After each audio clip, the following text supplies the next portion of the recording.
Terima kasih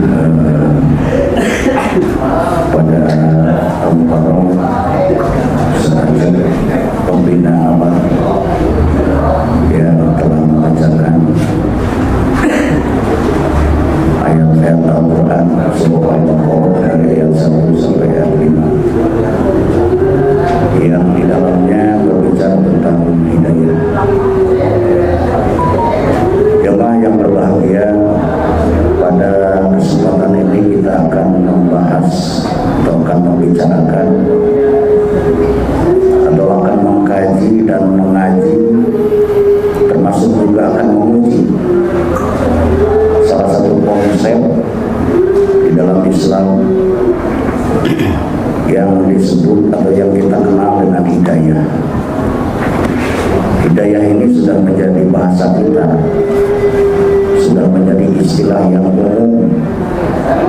Setiap kita sudah pernah atau sering mengatakan kata-kata hidayah. Tetapi sesungguhnya apa yang dimaksud dengan hidayah itu? Kita juga sering ketika melihat orang yang tadinya tidak baik kemudian menjadi baik, kita sering mengatakan bahwa orang itu sudah mendapat hidayah. Ketika sebelumnya orang itu baragajul kemudian menjadi baik, menjadi tukang ibadah, kita sering mengatakan bahwa alhamdulillah orang itu sudah mendapat hidayah. Nah, tetapi yang dimaksud dengan orang itu sudah mendapat hidayah itu apa sesungguhnya? Nah, kalau ditanya misalnya apakah kita melihat bahwa di dalam hati orang itu ada hidayah? Apakah kita bisa menunjukkan? Dan apakah kita bisa menjamin ketika orang itu sholat bahwa orang itu sudah mendapat hidayah? Nah, jadi bagaimanapun istilah hidayah itu merupakan sebuah misteri sebetulnya, sebuah istilah yang tidak mudah diungkap, tidak mudah dijelaskan. Dan oleh karena itu yang punya hak terhadap hidayah itu hanya Allah Subhanahu wa taala. Jadi apa hakikat hidayah, bagaimana itu hidayah, bagaimana Allah memberikan hidayah kepada seseorang, itu semuanya hak prerogatif Allah Subhanahu wa taala. Alhamdulillah ini Pak Iwan yang saya sebut tadi. Ini perlu saya perkenalkan dulu ya, bahwa beliau ini yang dikatakan tadi, beliau ini adalah orang yang sudah mendapat hidayah.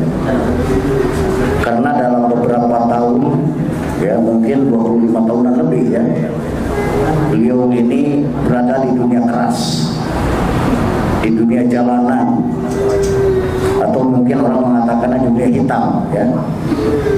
Nah, sekarang bisa kita lihat dari segi pakaiannya saja, dari segi kostumnya saja, kita sudah bisa menyimpulkan atau kita sudah bisa mengatakan bahwa beliau ini sekarang sudah mendapat hidayah dari Allah Subhanahu wa Ta'ala. Tetapi itu lagi-lagi kita ingin mencoba menguliti persoalan konsep hidayah itu seperti apa sebetulnya. Apakah hidayah itu merupakan sesuatu yang abstrak,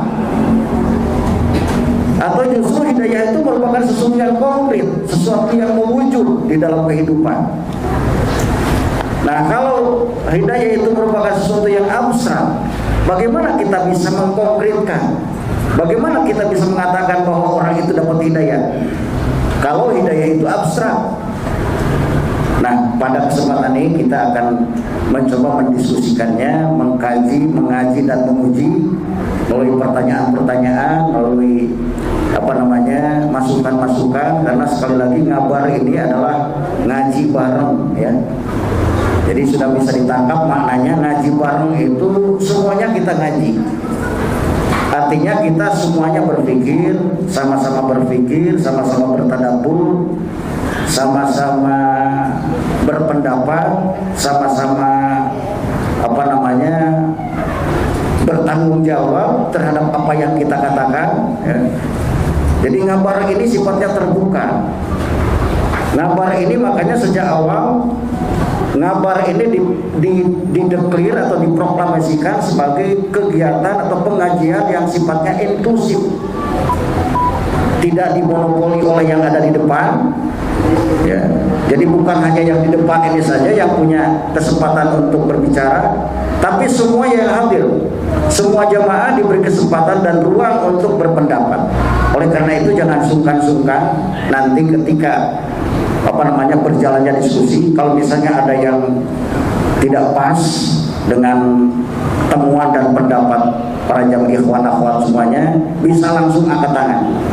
Karena apa? Sekali lagi ini untuk memberikan kesempatan. Kritikan boleh, sanggahan boleh, sepanjang itu bisa dipertanggungjawabkan secara akademik. Dan sepanjang alasannya itu dibenarkan, maka pendapat itu benar. Oleh karena itu, kenapa misalnya dalam Islam ada firqah-firqah, ada Ahlussunnah wal Jamaah, ada Mu'tazilah, ada Murji'ah, ada Qadariyah, ada Jabariyah, bahkan ada Wahabi, ada Syiah. Dan itu secara akademik mereka punya alasan dan dalil-dalil. Nah, karena mereka punya alasan dan dalil-dalil, makanya bisa dibenarkan. Karena bisa dibenarkan, maka ada pengikutnya, ya. Jadi kalau pendapat itu tidak bisa dibenarkan, tidak ada dalilnya, sudah pasti tidak akan ada pengikut. Kenapa sekarang pengikut Ahlussunnah wal Jamaah itu mendominasi? Ya karena alasan-alasan dalil-dalilnya itu relatif kecil resistensinya. Artinya bahwa hampir semua ulama menerima alasan-alasan dan dalil-dalil yang dikemukakan oleh Ahlussunnah wal Jamaah. Nah, kita alhamdulillah ini Pak Kiai Haji Ahmad Yani sudah siap dengan konsep-konsepnya, dengan termasuk juga dengan pengalamannya beliau membina lapas, membina pesantren atau ubah, ya. Karena terus terang saja setelah Kiai Haji Totoi Mukhtar Ghazali itu wafat, yang memegang amanah untuk membina lapas, maka tanggung jawab itu sekarang diserahkan kepada Kiai Haji Ahmad Yani. Dan setelah lapas ini atau pesantren atau ubah dikelola oleh beliau, banyak kemajuan-kemajuan yang signifikan. Di antaranya bahwa setelah beliau menjabat sebagai mama lapas yang baru, tidak lama setelah itu kemudian kegiatan-kegiatan lapas viral di media sosial, ya. Kita mulai dari Pak Kiai Haji Ahmad Yani, ya. Saya ingin menggali pengalaman Bapak sebagai mama lapas yang baru setelah terutama setelah Bapak memimpin sebagai mama lapas. Silakan. Assalamualaikum warahmatullahi wabarakatuh. Alhamdulillah, pada kesempatan ngabar kali ini kita mengambil tema jalan terjal menggapai hidayah. Jadi apa yang disampaikan oleh Pak Dr. Nanang Gojali benar bahwa hidayah itu harus diupayakan, harus diperjuangkan. Jadi setiap individu yang ingin menemukan jalan berjumpa dengan Allah Subhanahu wa taala, maka harus ada upaya, harus ada ikhtiar. Begitu juga kita para aktivis dakwah ini, jangan hanya melihat satu komunitas yang perlu kita dakwahi. Secara komprehensif, kita tentu wajib melakukannya menyentuh kepada setiap elemen masyarakat. Sebagaimana firman Allah Subhanahu wa taala di dalam Al-Qur'an, "Ud'u ila sabili rabbika bil hikmati wal mau'izatil hasanah wajadilhum billati hiya ahsan." Dari ayat ini oleh para ulama digambarkan bahwa ini lebih kepada komunitas yang ada di luar Islam. Tapi ketika bicara kuntum khairu ummatin ukhrijat lin-nas ta'muruna bil ma'ruf wa tanhauna 'anil munkar, itu lebih kepada intern umat Islam. Nah, kemudian hadirin rahimakumullah, di dalam Al-Qur'an Allah juga berfirman, "Hada bayanun lin-nasi wa hudaw wa mau'izatul lil muttaqin." Ini Al-Quran adalah sebagai takwil, sebagai penerangan bagi seluruh umat manusia. Jadi artinya Al-Quran ini, agama Islam ini harus menjadi rahmatan lil alamin bagi seluruh umat manusia, bukan hanya sebagai untuk umat Islam saja. Jadi di situ ada nampak kewajiban kita sebagai umat Islam untuk mentransfer ilmu, mentransfer Al-Quran dan Sunnah itu kepada komunitas di luar Islam. Artinya ada kewajiban dakwah yang melekat pada setiap individu. Nah, disitulah ada petunjuk, di situ ada pelajaran yang sangat luar biasa yang Allah ajarkan bagi hamba-hambanya umat di akhir zaman ini dengan melihat pelajaran-pelajaran yang diberikan kepada umat-umat sebelum umat baginda Rasulullah SAW. Oleh karena itu, menyadari akan hal itu, maka saya yang suruh oleh orang tua belajar untuk dakwah, mencoba mengambil segmen-segmen yang tidak tersentuh, bukan tidak sentuh, kurang disentuh pada umumnya para dai. Karena memang orang-orang yang datang ke majelis ta'lim itu adalah orang-orang yang sudah baik, orang-orang yang sudah soleh, dan itu memang banyak yang menggarap. Tetapi justru komunitas-komunitas di jalanan ini jarang yang menyentuh. Maka saya sejak remaja itu enjoy menekuni untuk melakukan mengajak saudara-saudara kita di komunitas di luar majelis taklim.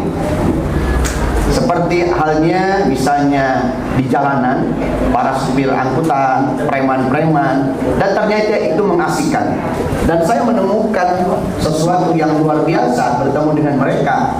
Dan mereka ini sebenarnya haus untuk mendapatkan ilmu. Mereka itu sebenarnya pada dasarnya ingin menemukan jalan kebenaran, tetapi kurang ada yang mengajak, kurang ada yang membimbing. Dan pengalaman itu menjadi mengasihkan.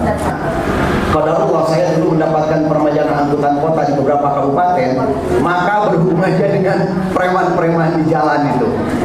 Bagaimana supaya usaha saya tidak diganggu mereka? Saya harus menjadi sahabat mereka. Tetapi momentum itu saya manfaatkan untuk berdakwah. Karena orang tua mengingatkan, silakan kamu cari harta sebanyak-banyaknya, tapi kembalikan semuanya kepada Allah dan gunakan itu untuk berjihad di jalan Allah. Silakan kamu cari kedudukan setinggi-tingginya, tapi gunakan itu untuk mendapatkan ridho Allah dengan cara memanfaatkan ilmu, harta, dan jabatan itu untuk berjihad di jalan Allah. Nah, kemudian saya mencoba dirikan aliansi pengurus jalur angkutan. Semua jalur angkutan ada 38 atau 34 waktu itu jalur, dan itu dipegang oleh preman-preman yang mereka adalah para penakluk komunitas di jalanan itu. Yang sehari-harinya apa kerjaannya? Berantem, ya, mabuk, ya, dan lain sebagainya. Namun kemudian kita coba sentuh, kemudian kita dekati, dan alhamdulillah pengalaman yang sangat tidak bisa saya lupakan ketika awal saya akan mengadakan pengajian dengan mereka. Saya pulang ke rumah berganti pakaian, kostum saya pakai celana jeans, kemudian pakai kaos oblong, kemudian pakai jaket kulit, kemudian pakai sepatu cap gitu, kemudian mendatangi majelis itu di bypass, ya Pak Iwan. Kemudian saya masuk ke sana, ternyata saya disambut oleh orang-orang, oleh jamaah yang namanya preman itu, ternyata mereka memakai kostum baju koko. Ini sebenarnya hal yang sangat tidak bisa saya lupakan. Ternyata ketika kita menghormati mereka, mereka pun menghormati kita. Ketika kita berikan ilmu kepada mereka, mereka pun insya Allah akan ikut. Makanya kenapa ketika saya melakukan penelitian di lapas, sebenarnya ketika para asatid akan saya ajak untuk berjuang mendidik di lapas, itu mereka kebingungan. Karena yang pertama adalah ada rasa takut, karena harus berhadapan dengan orang-orang yang ada di sana. Mereka adalah orang-orang yang pernah hilap, sama dengan kita juga pernah hilap. Bedanya mereka hilap ketangkap polisi, kita hilap enggak, gitu ya Pak. Jadi kita turunkan status sosial kita bahwa saya hadir di sini bukan menjadi guru Anda, tetapi insya Allah akan menjadi sahabat Anda, begitu. Akhirnya saya katakan kepada Mama Lapas waktu itu, kumpulkan para asatidnya, cukup 1 jam saya training, dan insya Allah punya keberanian untuk masuk lapas. Dan alhamdulillah, dan ini salah satunya. Ini salah satunya juga. Ini Ustadz masih eksis sampai sekarang, itu mendidik mereka di sana. Ini Ustadz Aceh juga di sana. Dulu sekretaris yang pertama ini, sekretaris ini Pak Nanang Gojali. Dan itu dulu ada dua Gojali, satu Totoy Muhtar Gojali, yang kedua Dr. Nanang Gojali. Jadi ada Gojali lain waktu itu. Sudahlah, itu ketuanya, ini sekretarisnya. Kami kemudian di pertengahan saya kebutuhan untuk membina untuk di Masjid Agung dan beberapa majelis yang lainnya, Pak Nanang dibagi lagi. Itu tadinya berdua, saya tarik lagi Pak Ustadz Nanang untuk mengurus di Masjid Agung dan di komunitas yang lain. Ustadz Totoy fokus di sana. Nah, seperti itu. Dan alhamdulillah saya bertemu juga dengan Bapak Iwan. Pak Iwan ini ketika dulu bertemu di luar, ya masih biasa bawa pedang Pak ya. Sampai ketemu juga dengan Bapak Epi, mungkin yang kemarin saya tayangkan juga, ya. Jadi nanti mungkin cerita bagaimana menjemput hidayah ini dilakukan oleh beliau. Alhamdulillah hari ini yang terpenting bagi kita adalah kita lihat beliau di hadapan kita hari ini. Insya Allah beliau telah Allah muliakan. Amin ya rabbal alamin. Ini sangat luar biasa, dan saya terus terang saja ketika bertemu dengan rekan-rekan dari latar belakang seperti itu, saya sering menitikkan air mata. Demikian kiranya nanti akan dilanjutkan, kita akan banyak menggali cerita menjemput hidayah ini dari Bapak Iwan. Terima kasih. Wallahul muwaffiq ila aqwamit thoriq. Wassalamualaikum warahmatullahi wabarakatuh. Pak, ada pertanyaan? Ya, silakan. Ini apa perbedaan hidayah sama berhijrah? Karena orang yang kafir katanya mendapat hidayah jadi dari kafir ke Islam, sedangkan orang yang Islam itu nggak mendapat hidayah, cuma dia belum berhijrah. Setelah berhijrah dia mendapat hidayah. Apakah ada perbedaan antara berhijrah sama mendapat hidayah dari misalkan orang-orang kafir masuk Islam, sedangkan orang yang Islam itu baru berhijrah? ya sebetulnya ini juga perlu diluruskan ya. Kalau menurut saya orang yang masuk Islam itu tidak tepat dikatakan sebagai hijrah ya. Hijrah itu sebetulnya sudah Islam ya. hijrah itu Islam, tapi kehidupannya belum Islam. Gitu. Jadi secara agama dia sudah beragama Islam, tapi kehidupannya belum Muslim. Gitu. Jadi hijrah itu kan sebetulnya bahkan konsep hijrah yang aslinya itu hijrah tempat, ya. Jadi min Makkah ila Madinah kan gitu. Jadi hijrah itu pada dasarnya artinya pindah tempat dari tempat yang tidak aman ke tempat yang aman, dari tempat yang tidak bisa melaksanakan ibadah ke tempat yang mudah melaksanakan ibadah. Konsep hijrah pada dasarnya itu. Jadi bukan orang yang tidak Islam, non Muslim kemudian masuk Islam muhajir, sebetulnya tidak tepat itu. Kalau Pak Iwan itu tepat. Preman hijrah, karena dulunya meskipun dia hidup di jalanan tetap sudah mendapat hidayah agama. Makanya nanti akan ada klasifikasi. Hidayah itu menurut Al-Maroki itu ada 5 tingkatan, ada 5 macam, ada 5 bentuk itu hidayah itu. Yang pertama hidayatul hawas, ya. Allah memberikan petunjuk kepada panca indera kita, bisa membedakan mana yang baik dan mana yang tidak baik. Pandangan kita, mata kita, meskipun kita sama-sama punya mata dengan kucing, ya, tapi mata kita beda. Mata kita bisa membedakan mana yang benar, mana yang tidak benar. Nah, potensi untuk bisa membedakan mana yang benar dan tidak benar itu hidayah, bukan semata-mata pandangannya, bukan semata-mata bahwa memandang itu adalah respon terhadap stimulus. Tapi di dalam kelopak mata ini, jauh di dalam kelopak mata ini ada pancaran sinar ilahi, ya. Ada yang disebut dengan hidayah dia. Nah, kemudian ini telinga, ya, kucing punya telinga, kita juga punya telinga.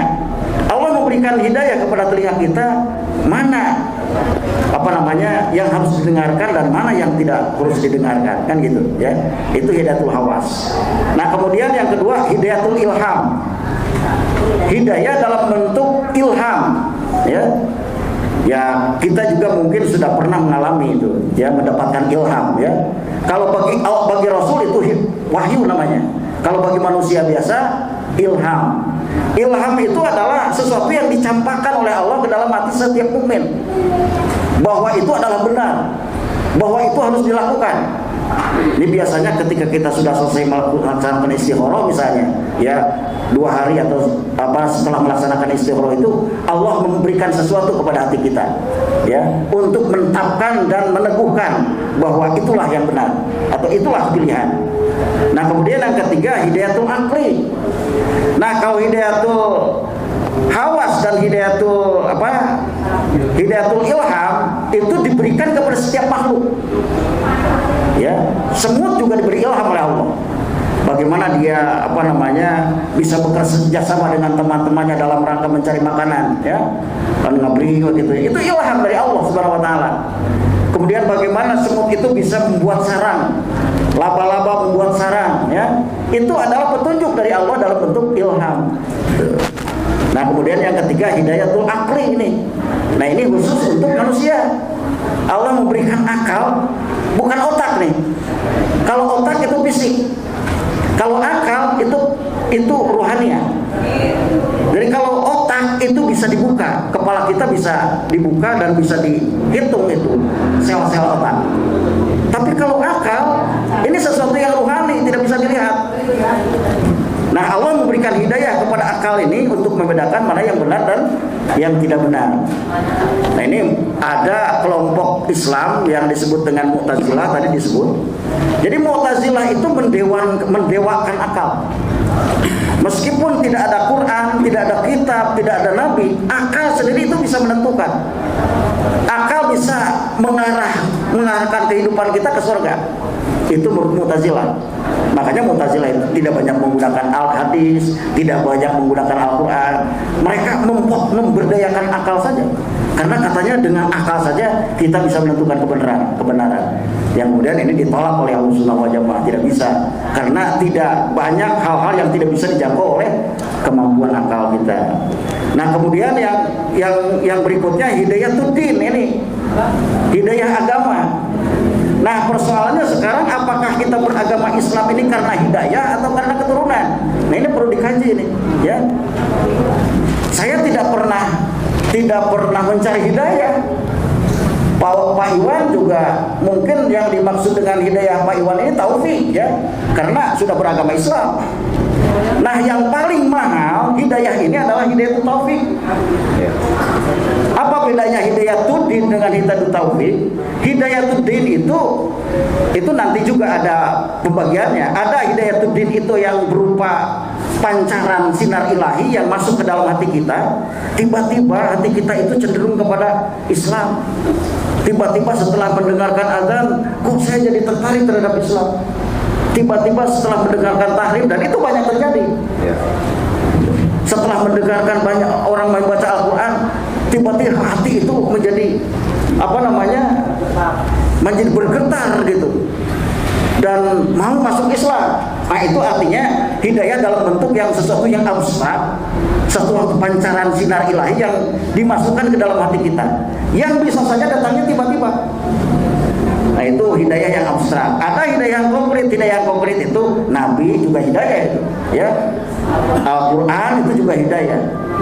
Ini para asatid, para ulama ini adalah hidayah.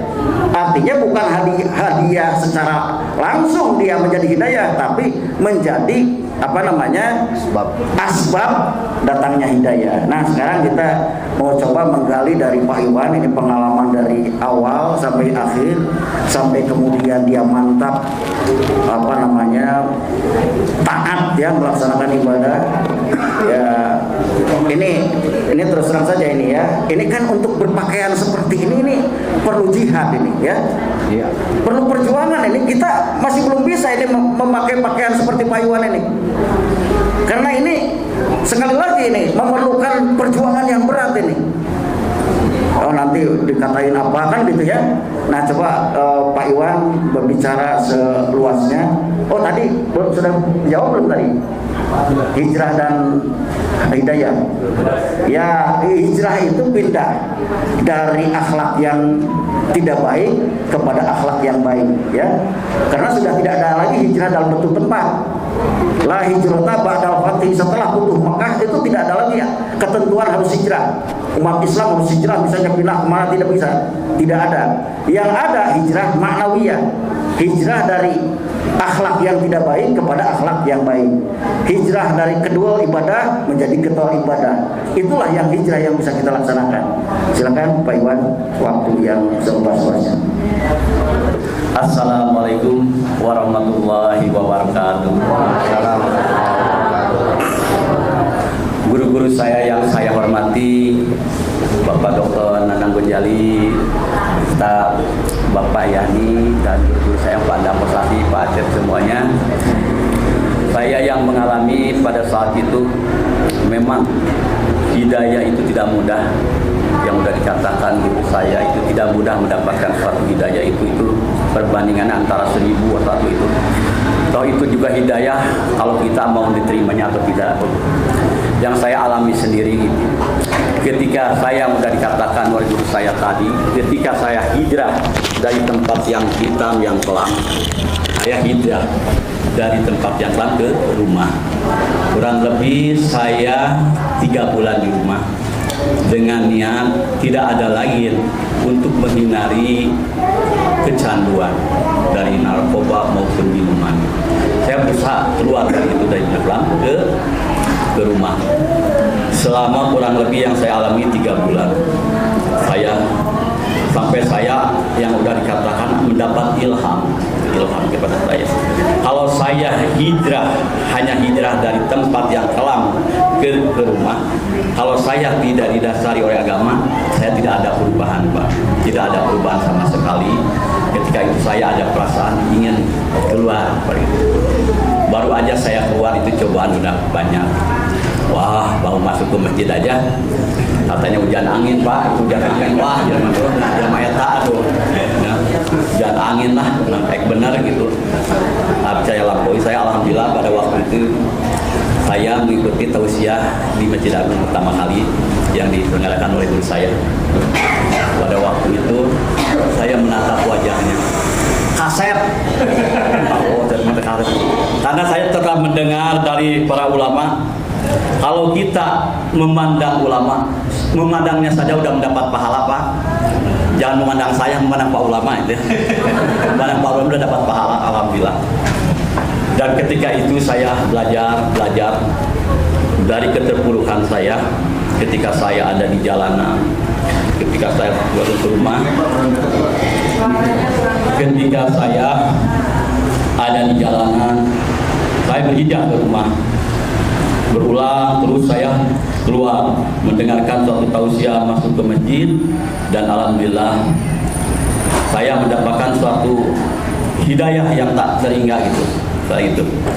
Saya alhamdulillah dapat mengikuti itikaf di beberapa masjid. Yang saya ingatkan pada waktu itu, boleh saya cerita masalah istri dulu ya Pak? Boleh ya? Masalah ini perjuangannya karena saya pertama kali merasakannya. Istri saya begitu sabar mengajarkan saya. Saya pertama kali mau menikah tahun 92 Pak. Ibu juga tahun 92. Saya selama berpacaran, saya menganut agama Islam. Istri saya Katolik. Ketika saya pacaran, saya 92, saya mau menikah hari Sabtu, sebaran undangan udah sebar. Ketika pada malam hari saya kecelakaan, kena musibah tarbiyah. Ketika saya selama berpacaran, saya berteguh keras, saya agama Islam, istri agama Kristen ya Pak. Tapi di situ Allah memberikan suatu hidayah kepada saya dengan atas pengorbanan saya. Mungkin saya dibina tarbiyah kecelakaan pada malam itu. Saya berada di rumah sakit. Diulangi lagi, tadi ketika saya berpacaran, jadi punya prinsip gini Pak. Saya agama Islam, istri agama Kristen, harus saya kawin boboh teh banyak, cinta teh. Tapi tidak memikirkan bagaimana keturunan saya gitu. Ketika Allah memberikan hidayah, memberikan tarbiyah kepada saya, ketika saya berada di rumah sakit, istri datang Pak, Ibu, dengan membawa mukena sajadah bertawang 10.000. Dia sudah mualaf masuk Islam.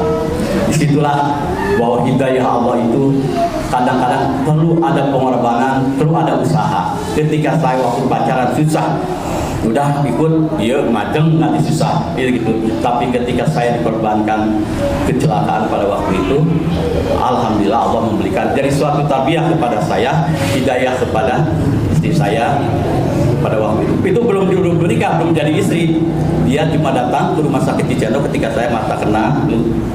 Dia datang kepada saya, maaf, menyebar namanya teteh ya, nah waktu itu namanya masih Kristen ya, Kristen gitu. Sekarang udah ketika masuk Islam mualaf menjadi Hadijatul Hayanti di Birgenton. Saya sudah masuk Islam tanpa ada pasangan dari siapapun pada waktu itu. Saya sampai menangis pada saat itu kehidupan saya ngeslah bari paus aing edan, aing ieu daru pada susah aing ieu gitu. Tapi ternyata Allah mempunyai jalan yang lain pada waktu itu. Ketika itu istri datang dengan, sampai saya walaupun pada waktu itu saya susah dan pada saya kena bacok kita tidak pernah menangis, tapi ketika istri saya belum menjadi istri kabogo ke pacar saya mengantarkan sajadah di depan saya, sajadah mukena betapa waktu dulu itu sperma uang 10.000 Pak di Badan Amil Zakat yang masih di kantor pos itu. Hani udah masuk Islam, tidak ada paksaan dari orang tua, dari orang tua Pak Iwan, cuma dari saya atau dari orang lain. Karena Hani ingin menganut agama Islam dengan baik, tolong ajarkan saya agama Islam yang baik pada waktu itu. Ternyata pada waktu itu dengan proses berulang-ulang sampai saya tahun 94 berlangsung menikah dengan yang ini juga. Di situ saya mengambil hikmah bahwa baja celaka pati hidup itu Allah yang atur. Ternyata kalau udah jodohnya, udah itu gak ada dapat tuh Pak, Ibu ya. Tapi saya pada waktu itu berpikiran jelek Pak, Guru. Pada waktu berpikiran jelek, geus yang alhamdulillah mulai kurang mah geus rusak gitu, geus erek hidup teh geus teu puguh. Tapi dia punya ingin kalau Iwan jadi suami saya, cuma satu keinginan, ingin jadi suami yang baik.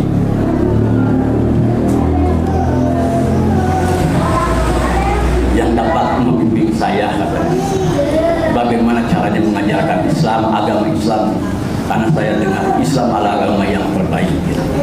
Walaupun pada waktu itu orang tuanya menolak. Saya menikah tahun 94 menolak orang tuanya tidak ada pada waktu itu. Kenapa? Mungkin karena apa? Ya namanya itu. Saya nggak tahu pada waktu itu. Saya pada waktu itu dengan perasaan itu pun tarbiyah berulang-ulang. Saya belum bisa sampai waktu itu belum bisa mengajarkan anak istri saya. Tapi dengan kesabaran, dengan ketabahan berulang-ulang, dia cuma satu keinginan yang tadi udah dikatakan, orang ingin menjadi suami saya yang baik. Gitu. Terus ingin bicara suami yang baik. Alhamdulillah, mungkin ini doa dari istri saya. Alhamdulillah, saya sekarang berhijrah lebih dulunya.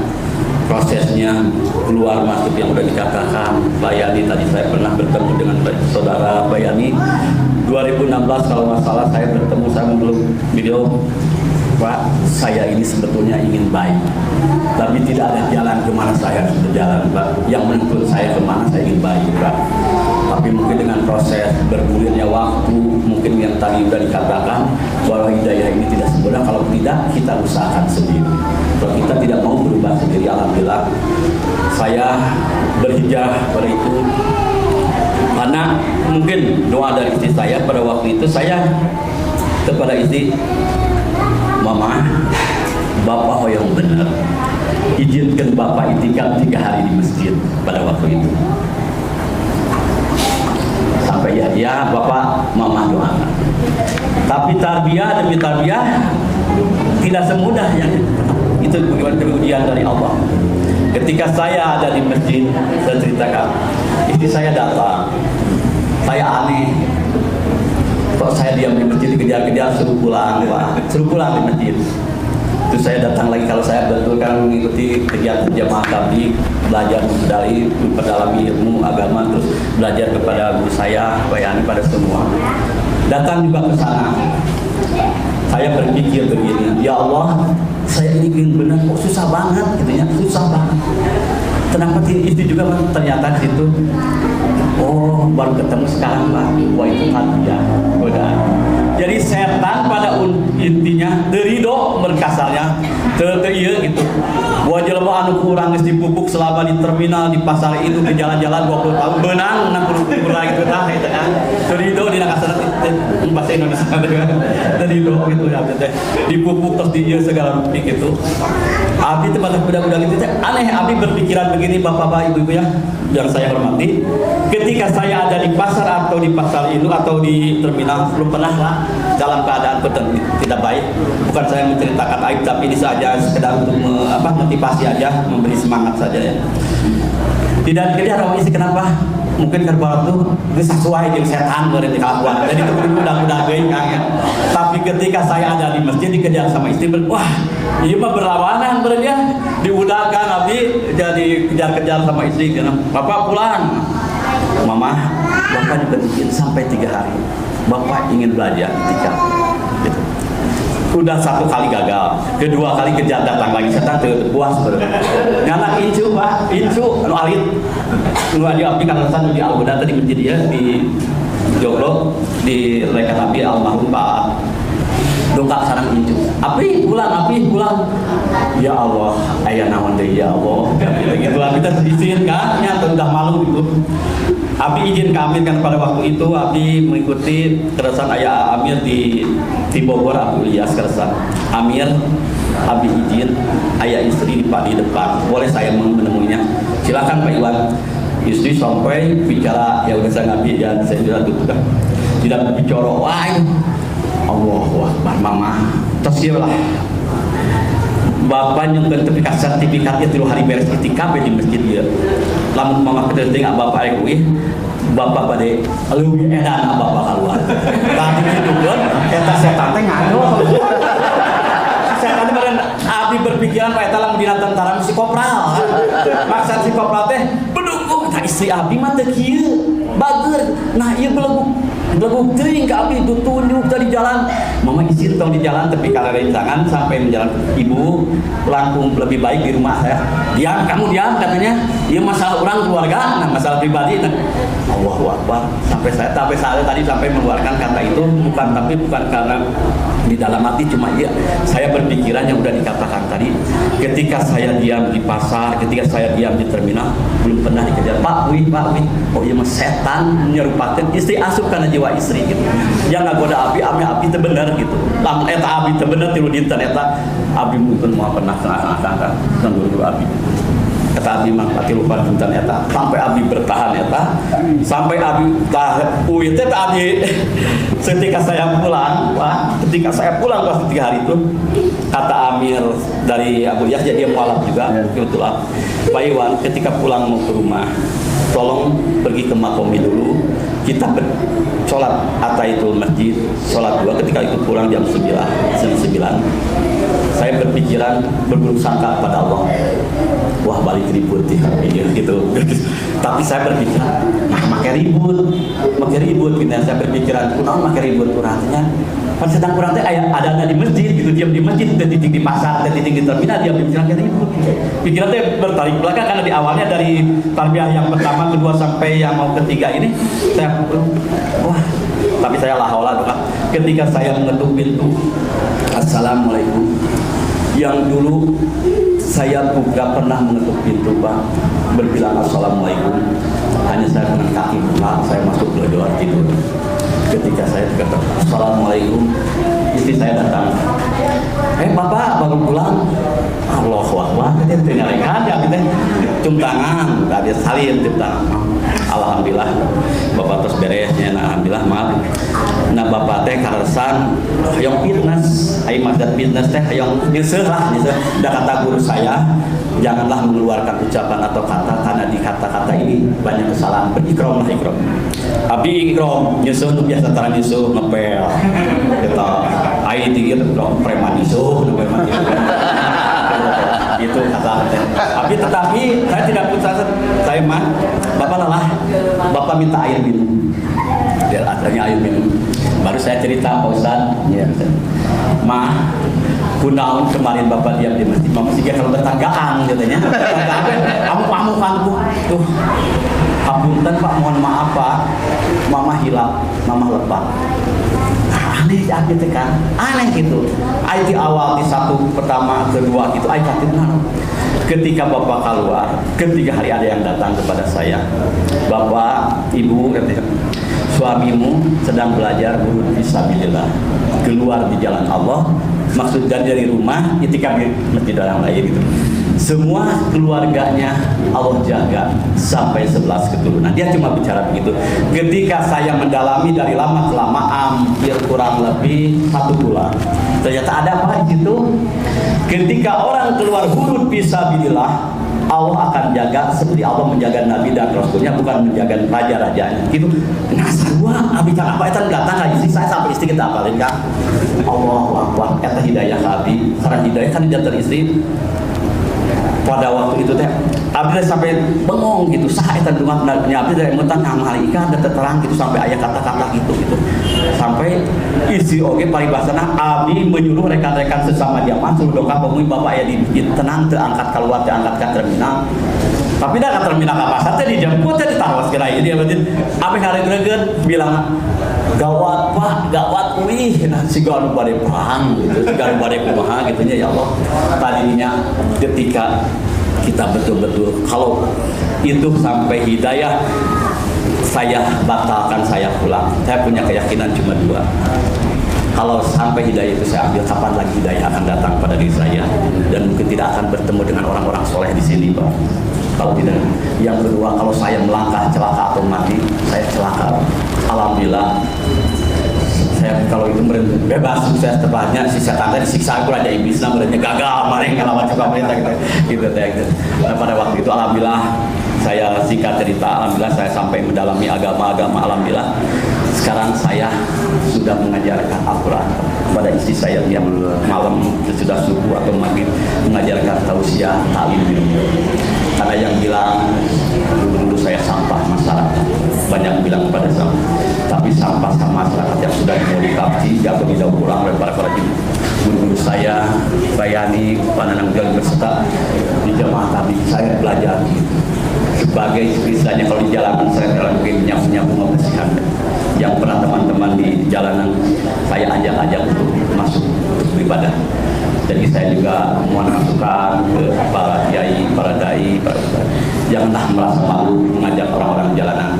Ada mereka juga ingin baik, Pak. Seperti saya ingin baik, cuma tidak ada jalan yang tadi dikatakan saya. Mungkin bukan dia tidak ada jalan, mungkin dia tidak ada kemauan, tapi hesel gitu aja. Nah, karena apalagi ketika saya udah tua ini juga ada malu. Alhamdulillah kalau saya juga di rumah dulunya rumah ini cekai kamar mutlak para wayak itu, alhamdulillah kalau di rumah saya sebagai penerang keluarga, sebagai pemimpin keluarga yang didambakan seorang istri sampai istri berkata baru sekarang saya mempunyai suami gitu. Karena setelah saya udah rumah tangga kurang lebih 28 tahun baru terasa sekarang karena sampai istri berkata ai bapak kamari kemana lu kata berilah. Ini aja alhamdulillah dari makna yang dikatakan jalan terjalan menggapai hidayah, alhamdulillah saya sudah melampaui. Mudah-mudahan tolong minta doanya dari ibu saya agar saya istiqomah dalam agama ini. Karena kalau saya berbicara saya maaf saya ada belajar gitu, angganan gitu. Ini mengikut sunnah saja, tapi mungkin kalau ada kesalahannya milik saya sendiri, kekurangan kelebihan hanya Allah ya. Saya ucapkan terima kasih. Wassalamualaikum warahmatullahi wabarakatuh.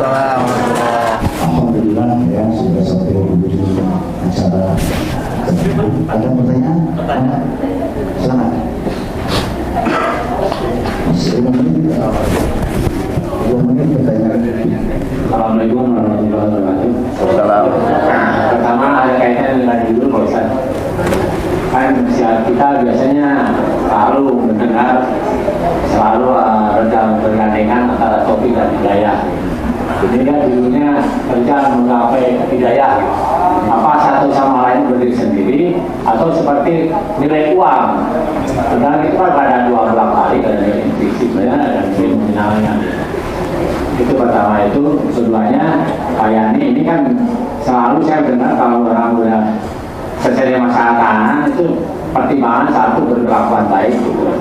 Ya. Tapi seringkali banyak yang akhirnya ini bekasnya dibalik-kali apakah memang ada pembinaan selanjutnya atau mungkin ada alumni khususnya memang kata Ya. Nah Pak Iwan bagaimana cara memeliharanya gitu hidayah yang udah dapat gitu kan? Karena tantangannya dari istri dan dari teman-teman gitu.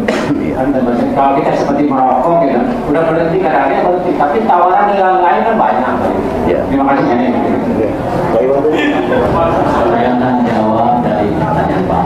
Bagaimana caranya Memelihara. sampai yang saya ambil dari hikmahnya, yang saya sudah katakan tadi, kayak dikatakan tadi, bahwa saya membatasi sampai tidak memegang HP awal gitu ya, untuk sampai tidak terjerumus lagi di situ. Karena di awal bagi saya HP itu banyak menurutnya dimanfaatkan untuk sementara ini ya. Karena waktu saya bayi pada itu, ketika itu datang dari HP muncul ulaman undangan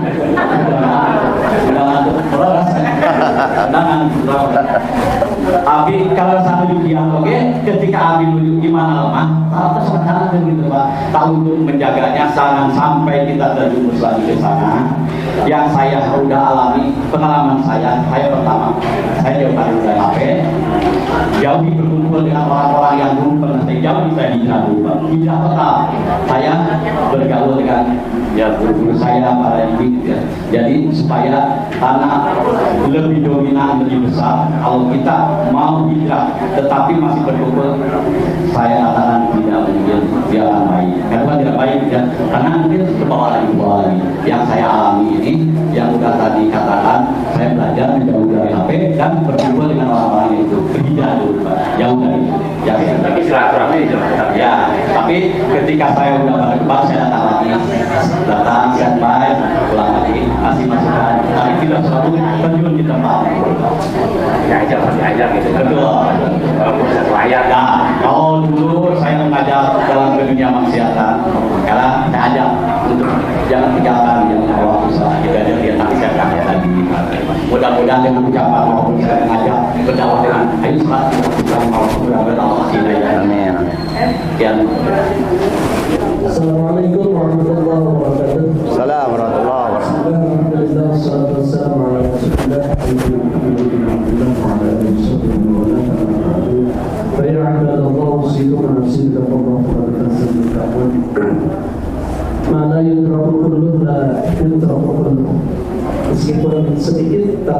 jangan sampai ditinggalkan sama sekali materi tahsin ini.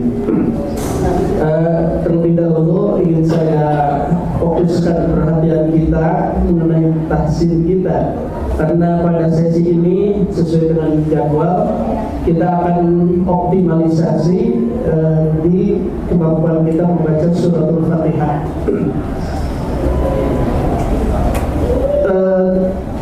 Lokasi-lokasi atau ruang-ruang kekurangan atau kesalahan kita di dalam membaca Fatihah setelah kami teliti itu terdapat pada dua, paling banyak itu pada dua ruang. Yang pertama mura'atul huruf, menjaga, memelihara huruf-hurufnya, dan yang kedua mura'atul tasdidat, memelihara tasdid yang terdapat di dalam suratul Fatihah.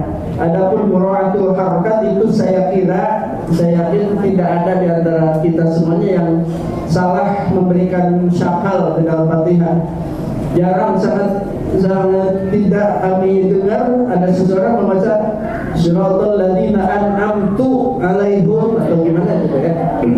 Tapi yang masih ada banyak kekurangan itu di huruf dan tasdid. Mari kita perhatikan dahulu, akan saya contohkan bacaan suratul Fatihah, nanti diikuti dengan mohon maaf disimak dan diusahakan semirip mungkin dengan apa yang saya contohkan. A'udzu billahi minasy syaithanir rajim. Silakan.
Al-Fatihah ini yang paling banyak masih kurang itu membedakan antara ha dengan ha. Meskipun kita mengucapkan itu betul, menyebut nama hurufnya betul, tapi dalam pengucapan menjadi salah atau menjadi tertukar. Terutama ha yang kecil, yang bentuknya ada lancipnya, ayat pamatukan.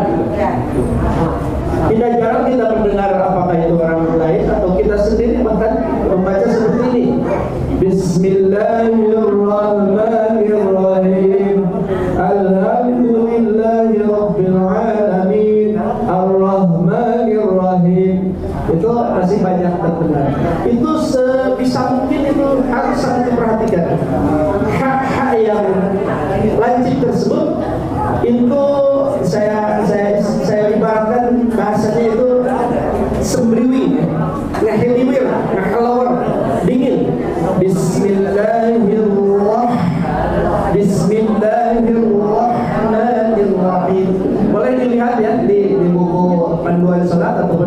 Android surat Fatihah. Meskipun katalar, tapi lebih baik kalau kelihatan supaya kita betul-betul bisa membedakan huruf mana yang saya maksud dengan Bismillahirrahmanirrahim. Coba. Bismillahirrahmanirrahim. Itu perlu diulang-ulang terus supaya bedanya signifikan antara ha di Bismillahi dengan Ar-Rahmanir-Rahim. Itu satu. Yang kedua, huruf Zal. Huruf Zal di suratul Fatihah terdapat pada kata Siratal ladzina an'amta. Nah, huruf Zal di sana itu sejatinya tidak ada desis, tidak berdesis, bukan siratal ladzi. Awas, hati-hati. Kalau ada desis itu za, itu ada aspek kesalahan makhraj. Karena zal, orang Cianjur mengatakannya dal ageng, dal yang ada titiknya, itu zal, ya. Zal itu makhrajnya ujung lidah dengan ujung gigi seri, gitu. Nah, ketika kita mengucapkan tepat, akurat dari sana, itu dijamin tidak ada desis, ya. Dijamin tidak ada desis. Siratal ladzi. Kalau ada desis itu berarti ngolok. Jadi ujung lidah berada di belakang ini. Kalau ada desis, zi jadi lazi. Termasuk di a'udzu, ya. A'udzu siratal ladzina. Jadi mohon diingat, diperhatikan, itu ujung lidah menempel, betul menempel di sini. Ladzina siratal ladzina an'amta 'alaihim. Dan tidak usah mengangkat permukaan tengah lidah kita. Tidak usah seperti ini. Siratal ladzi, tidak usah seperti itu. Datar saja. Siratal ladzina an'amta 'alaihim. Siratal ladzina an'amta 'alaihim. Silakan. Siratal ladzina an'amta 'alaihim. Itu dari aspek huruf sebagian saja. Yang kedua dari aspek mura'atut tasydidat, itu mungkin masih ada terdengar ada yang membaca Bismillahirrahmanirrahim, jadi ngacelok, ya. Harusnya kita itu melafalkan lisan itu sampai kenyang, ya. Kalau kita ibaratkan kita berjalan kaki itu plok ngajol. Tidak seperti kita menapaki galengan ubase di singadelo di acelok-acelok gitu. Sampai kenyang. Bismillahirrahmanirrahim. Jadi plak begitu. Nah, tidak seperti itu. Tidak ajol-ajolan, ya. Jangan Bismillahirrahmanirrahim. Jadi terlalu diteruskan. Bismillahirrahmanirrahim. Silakan. Bismillahirrahmanirrahim. Kita praktikan sampai ujung. Melatih dari aspek yang tadi yang saya terangkan. Alhamdulillahi Rabbil Alamin. Alhamdulillahi Rabbil Alamin. Allah, bukan Allah. Ar-Rahmanir-Rahim.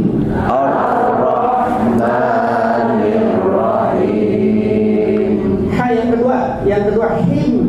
Itu karena napas semakin habis biasanya jadi nirroi. Itu hati-hati. Ar-Rahmanir-Rahim. Tetap sembunyi, ya. Ar-Rahmanir-Rahim.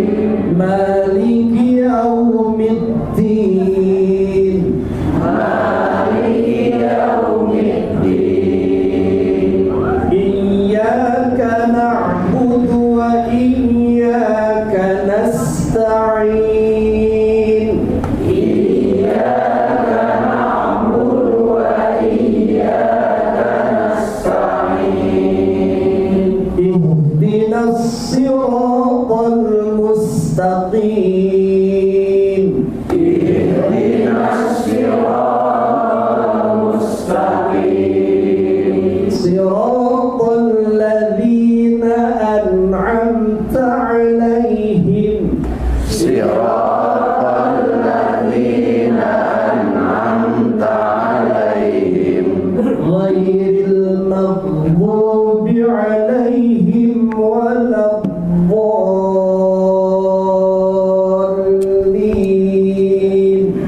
غير المغضوب عليهم ولا الضالين صدق الله العظيم.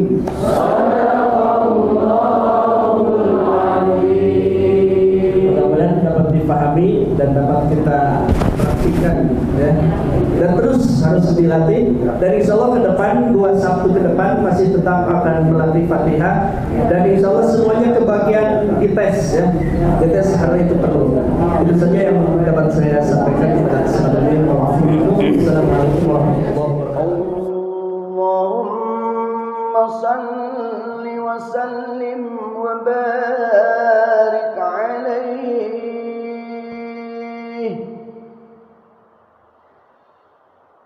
اللهم صل وسلم على سيدنا محمد